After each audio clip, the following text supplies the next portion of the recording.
Ikaze nanone kuri Rafiki podcast, ndizera ko mukomeje kugira ibihe byiza kandi ko igitondo gikomeje kubagendekera neza cyane.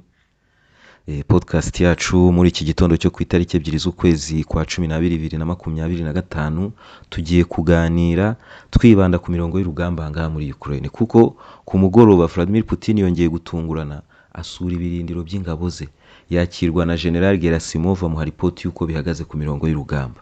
Murabizi ko aka kantu Vladimir Putin amaze kukatumenyereza, iyo hari success, hari ikintu kidasanzwe agiye gutangaza, Vladimir Putin aradutungura mu mwenda wa gisirikari, tukamubona mu birindiro by'ingabo ze arimo kwakirwa na ba general barimo kumubwira ibyagezweho. Ku mugoroba rero Vladimir Putin yakiriwe na Gerasimov amubwira ripoti y'uko bihagaze mu bice bitandukanye bya Ukraine, aho yamumenyesheje y'uko Uburusiya bwamaze kwigarurira 100% umujyi wa Pokrovsk, Uburusiya bwamaze kwigarurira 100% umujyi wa Vovchansk. Ahangaha mu byibuke ubushize Vladimir Putin asura ibi birindiro bari bamubwiye ko Kupiansk yamaze gufatwa. Ubwo no kuvuga ngo hejuru ya Kupiansk hiyongereyeho iyo mijyi ibiri yamaze gufatwa. Kandi noneho iyo mijyi ibiri mwibuke ko Abarusiya ntago barimo kuvuga kuri Dimitrov cyangwa se Milnograd cyane, kubera ko Milnograd murabibona ko barayizengurutse baranayirenze cyane, ariko hari agace k'amajyaruguru yayo kakirimo ingabo za Ukraine. Ibyo rero bituma muri ripoti bahaye Vladimir Putin bamubwira ko amajyepfo ya Milnograd yamaze kwigarurirwa 100%, ariko bakaba bakirimo kudiringana n'ingabo za Ukraine ziri mu majyaruguru ya Milnograd aho bazizengurutse zidafite inzira yo kuzenguruka. Iyo niyo ripoti iri kuva muri Pokrovsk, ariko nanone hakiyongeraho ko Gerasimov yamenyesheje Vladimir Putin yuko abanya-Ukraine bagifite utuntu tw'udutsiko mu mujyi muri Pokrovsk cyangwa se mu nkengero zazo, Abarusiya bakirimo kudiringana natwo. Wava muri Pokrovsk ukajya muri Vovchansk. Vovchansk nk'uko Gerasimov yavuze yuko Vovchansk ingabo z'Uburusiya zamaze kuyigarurira n'ibice biyizengurutse. Murabyibuka tumaze igihe tuvuga utuvirage tuzengurutse Vovchansk ingabo z'Uburusiya zagiye zigarurira, zikaba zaragiye zihigarurira mu rwego rwo kuzenguruka ibice by'umujyi wa Vovchansk byari bisigaye. Ubu rero ibyo bice byose nk'uko mwabibonye ejo ku ikarita, mwabonye ko ingabo z'Uburusiya zamaze kubyigarurira byose. Ubu ni ukuvuga ngo Kupiansk, Vovchansk, Pokrovsk 100% iyo mijyi yamaze gufatwa, ariko nge nkaba nongeraho n'umujyi wa Milnograd cyangwa se Dimitrov. Uyu mujyi nawo murebye wamaze gufatwa kuko Abarusiya bawusize inyuma. Abasirikare ba Ukraine bawurimo bari guhura n'ibibazo bikomeye cyane. Muri Kupiansk mpagarutseho gatoya, Gerasimov yavuze yuko hari bataliyani zigera kuri 15 z'abanya-Ukraine ziri hakurya y'uruzi rwa Oskol zidashobora kubona uburyo bwo gusohoka. Avuga ko Abarusiya barimo kudiringana n'izo bataliyani zagotewe hakurya y'uruzi rwa Oskol hafi y'umujyi wa Kupiansk, ariko murabibona ko nk'uko duheruka kubireba ku ikarita, Kupiansk umujyi wasigaye inyuma. Ibyo bice barimo kuvuga murabyibuka ahantu biherereye. So rero Kupiansk nuko bihagaze. Ahandi Gerasimov yavuzeho ni muri Siversk. Gerasimov yavuze yuko intambara muri Siversk ikomeye cyane, ndetse ko Abarusiya barimo kwadvancinga mu bice byose by'uyu mujyi. Akaba avuga ko ku munsi muri Siversk barimo guklearinga building 100 kuri Siversk ku munsi. Abarusiya bazivana mu nzira, barazigarurira. Murumva ko ni offensive irimo kwihuta mu magambo make. Wava kuri Siversk ukajya ruguru yayo gatoya muri Limani. Gerasimov yabwiye Vladimir Putin ko intambara yo kwigarurira Limani yamaze gutangira. Umujyi wa Limani bamaze kuwinjira. Ndaje mu kanya mbashyiremo ikarita ya Limani, cyangwa se n'aka kanya nayibashyiramo mukaba murimo kuyirebaho. Umujyi wa Limani ingabo z'Uburusiya zamaze kuwinjira. Wamanuka munsi ya Limani na Siversk ugura ugeze mu mujyi wa Konstantinivka.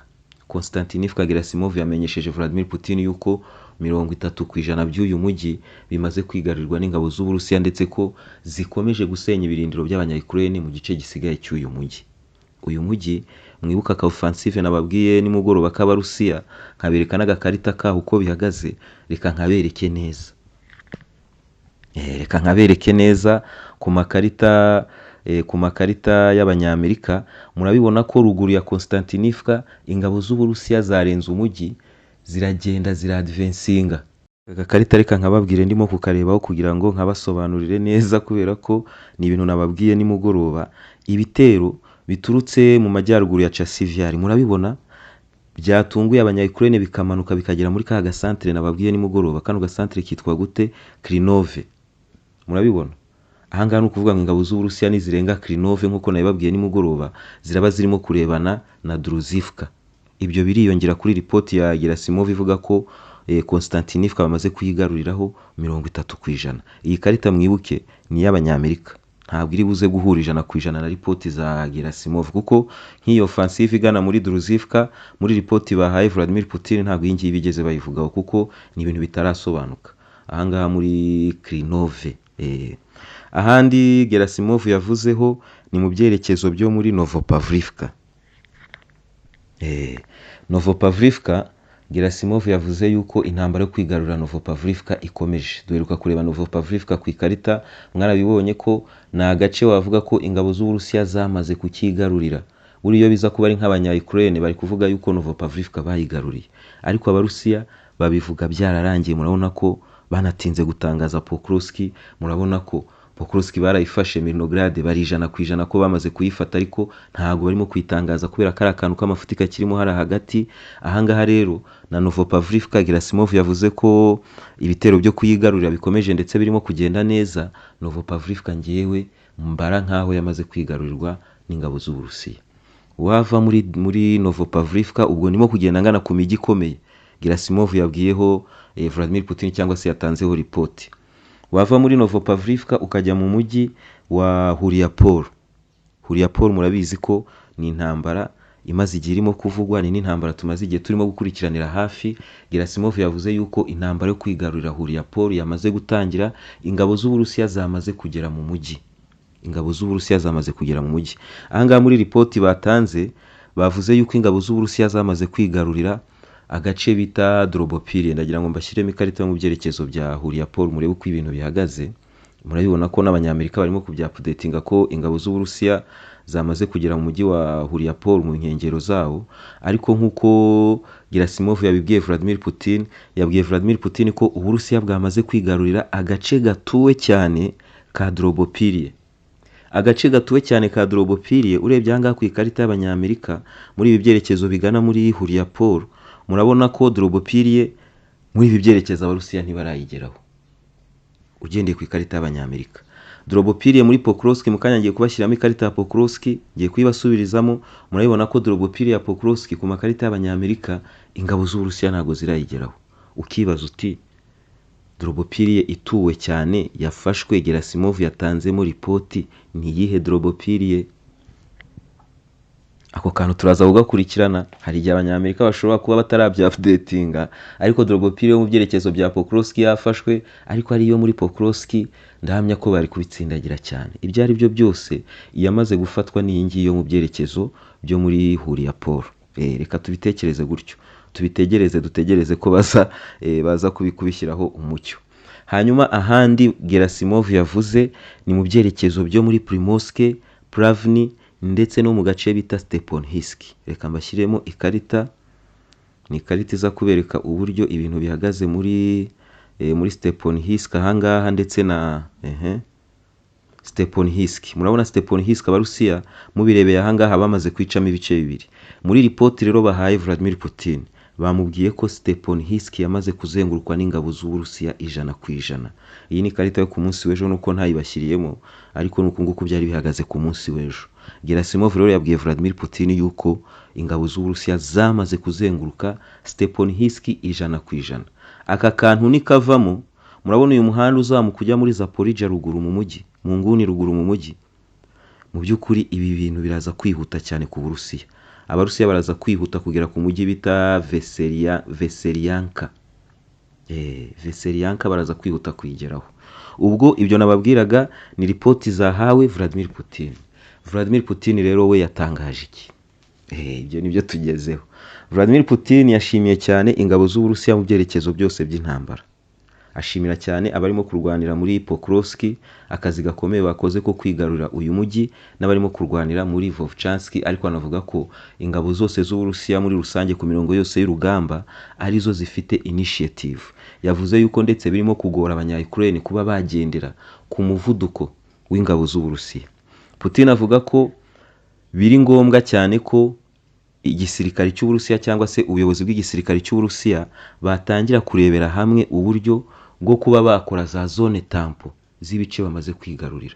Icyo ni ikintu gikomeye mu cyumve, mwibuke ndaje mbigarukeho. Ibi bintu Vladimir Putin ari kubivuga yabivuze nimugoroba, uyu munsi arakira abanyamerika kuri plani yo kurangiza intambara muri Ukraine. Ariko muze kumva ibyo Vladimir Putin yavuze, mwumve niba hari aho bihuriye no kurangiza intambara muri Ukraine, cyangwa hari aho bihuriye no kuba hari igitekerezo cy'uko ejo uyu munsi haba hari buze kuboneka plani yo ntaho bihuriye. Putin yavuze ati mugomba gukora zone tampo y'ibice byose mumaze kwigarurira, yazise zone z'umutekano. Ubwo ni ukuvuga ngo nko kubwira abanya-Ukraine yuko offensive muri Sumi zigiye kubura, muri Chernihiv naho harimo kurebwaho, hashobora kuza gutangira ibindi bitero bishya by'Abarusiya mu ntara ya Chernihiv, offensive zigana muri Dnipropetrovsk. Ibyo byose nibyo Vladimir Putin yari arimo gusobanura. Vladimir Putin avuga kuri success y'ingabo z'Uburusiya muri Pokrovsk, yavuze ati Pokrovsk ni ingenzi cyane, ni umujyi uri strategique ugiye gufasha Uburusiya kugera mu bindi byerekezo bibaganisha ku ntego n'ubundi twihaye mbere yo gutangira iyi operation muri Ukraine. Uvuga ngo muri Pokrovsk baraza kuhafatira ibindi ibyerekezo biteye ubwoba abanya-Ukraine. Ni ibyerekezo cyane bigenda bigana mu mujyi wa Poltava muri Dnipropetrovsk, cyangwa se ibizamuka bigana hehe muri Donetsk, kurangizanya n'iyi mijyi yo muri Donetsk, ndetse no guhura n'Abarusiya bazaba barimo guturuka za Vovchansk binjiye hehe, binjiye muri Kharkiv.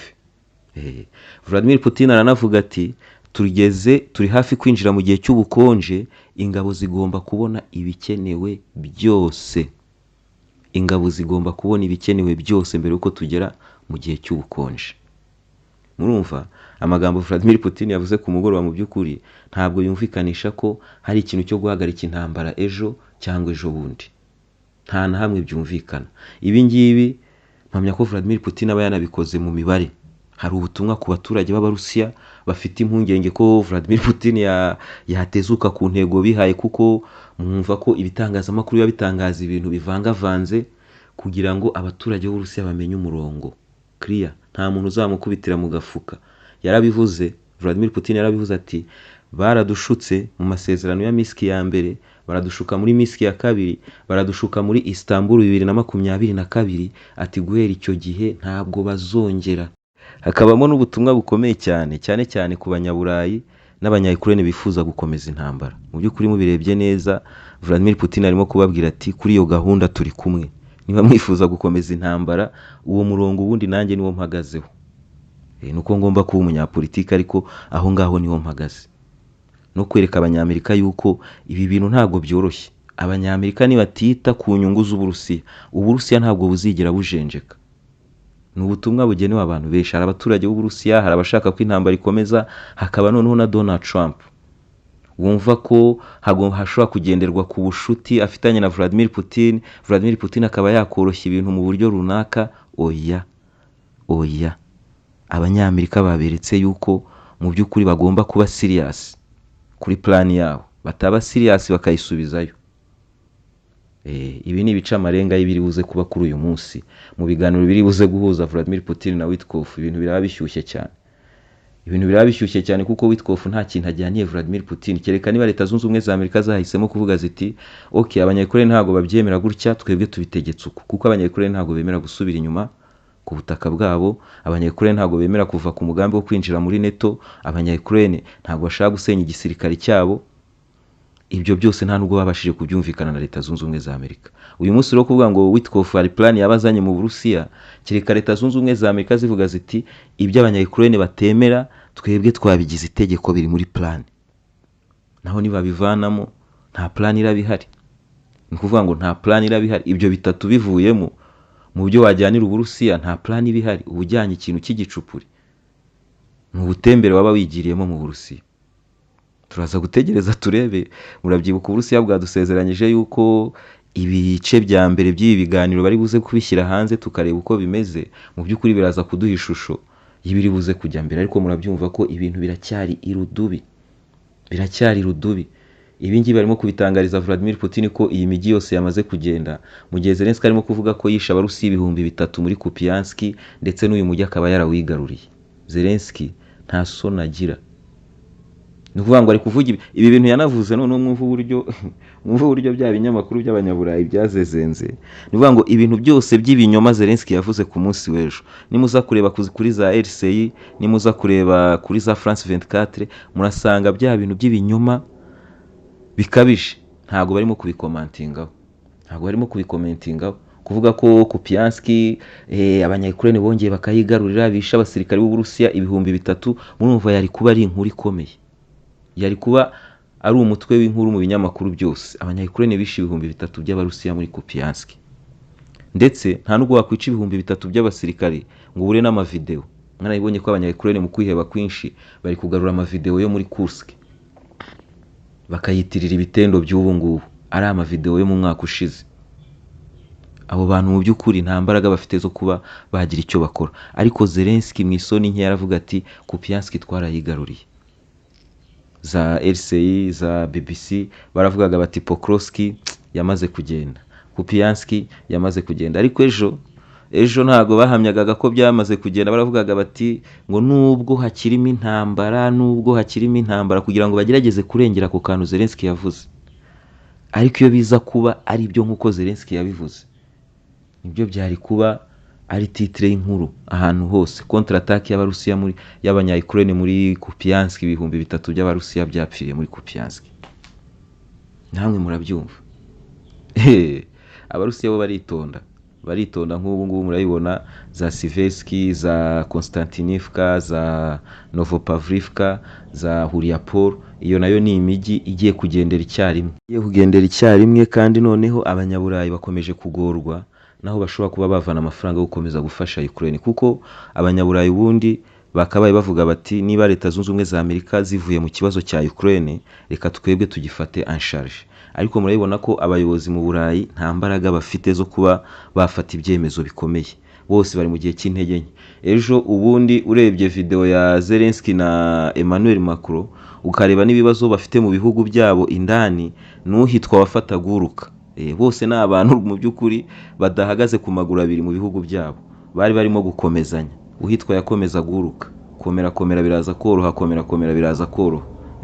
Abanyaburayi nta mbaraga bafite zo gufata ibyemezo bikomeye. Ikindi kandi aba banyaburayi bari barimo gutekereza ku mafaranga y'Abarusiya.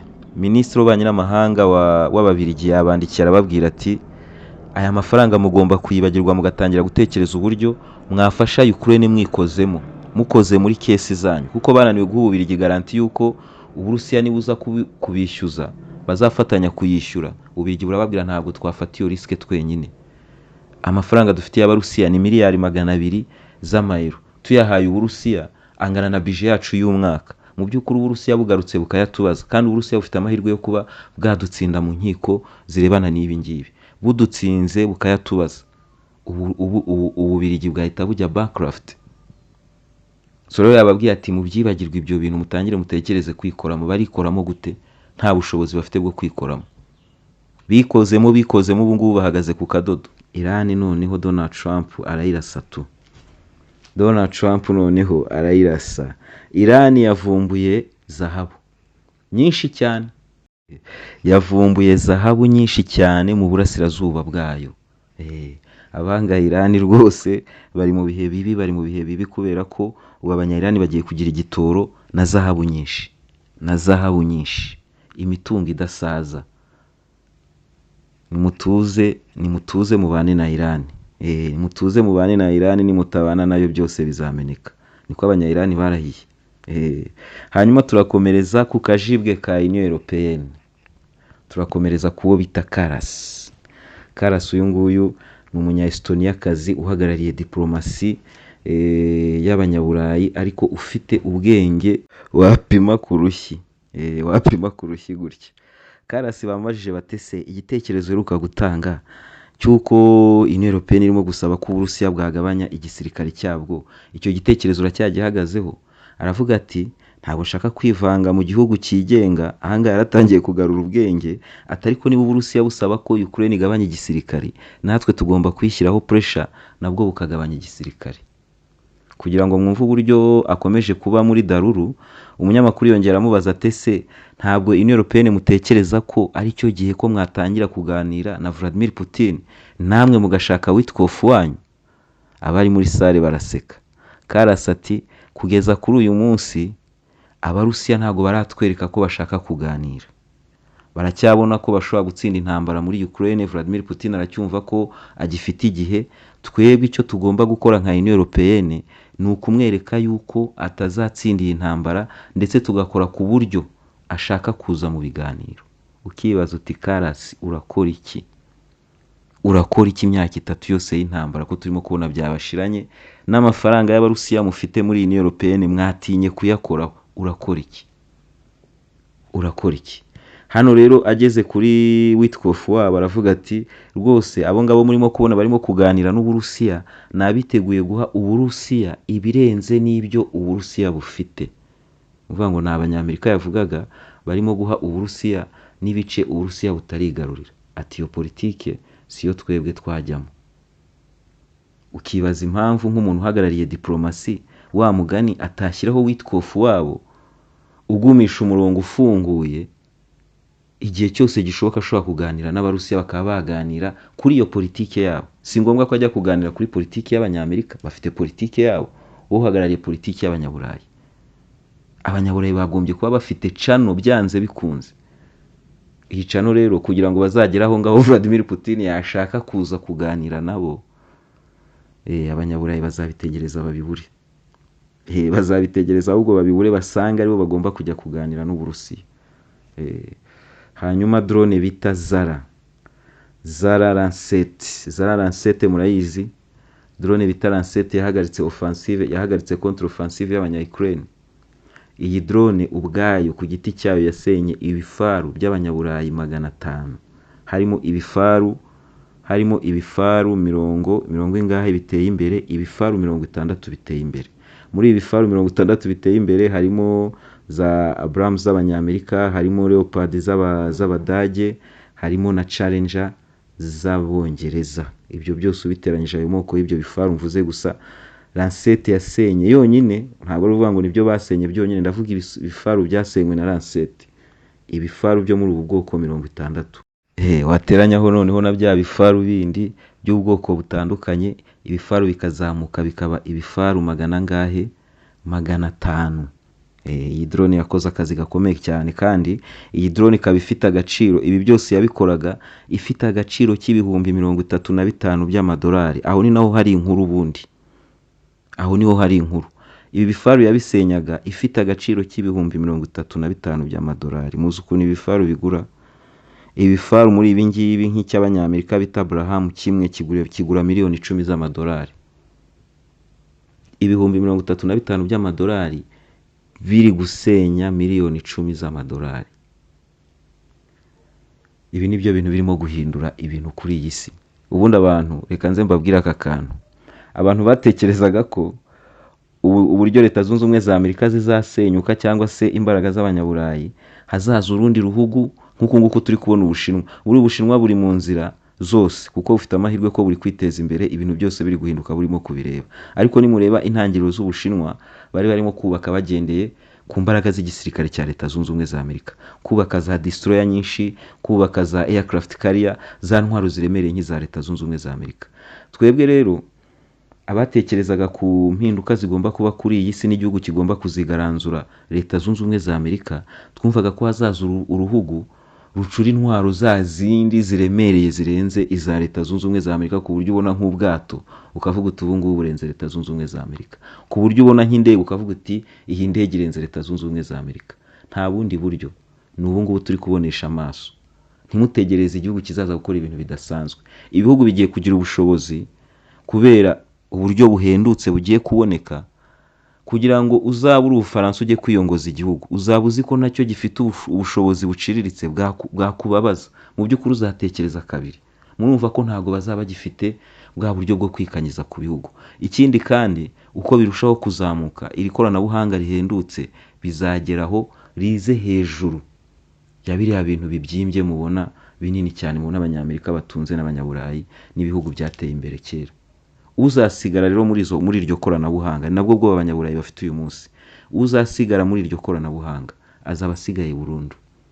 Niho hantu hazaviramo undi muntu uzaba udomina ikoranabuhanga na AI, uwo nguwo azaba ayoboye isi.